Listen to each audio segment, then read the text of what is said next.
நீங்க ஆட்டோக்காரனுக்கு வந்து உங்க லைஃப்ல ரொம்ப முக்கியம்னு சொல்லியிருக்கீங்க. முக்கியமா உங்க முதல் குழந்தையோட பிரசவத்துக்கு ஒரு ஆட்டோக்கார் வந்து கடைசியில வாசல்ல குழந்தை பிறந்துச்சான்னு பரிதவிப்பட நின்றுட்டு இருந்தாருன்னு சொல்லி. ஆட்டோக்காரர்களை பொறுத்தளவு நான் என்னன்னா, நம்ம முதல் கதையில வந்து நம்ம ஆட்டோ ஓட்டுறவங்களை வந்து ரொம்ப பெருமைப்படுத்தணும் அப்படிங்கிறது எனக்கு எண்ணமா இருந்துச்சு. காரணம் என்னன்னா, என்னுடைய முதல் குழந்தை, அதான் நீங்க சொன்னதுதான், முதல் குழந்தை பிறக்கும் போது கொண்டு வந்து இறக்கி விட்டு போயிட்டாருங்க. எக்மோர்ல வந்து நான் கோடம்பாக்கத்துல ராம் தியேட்டருக்கு எதுக்காக கங்கம்மன் கோயில் ஸ்ட்ரீட்ல இருந்தேன். அங்கேருந்து காலையில வந்து பிப்ரவரி மாதம் 16ஆம் தேதி அது, அதை கொண்டு வந்து இறக்கி விட்டு போயிட்டாங்க.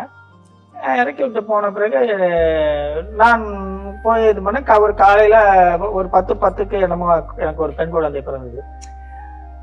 அதற்கு இடையில ஒரு 2 தடவை வந்து அப்புறம் அன்னைக்கு சாயந்தரம் வந்து குழந்தை நல்லா இருக்கான்னு கேட்டுட்டு அந்த அது ஒரு நிகழ்ச்சி. அந்த ஆட்டோக்காரர்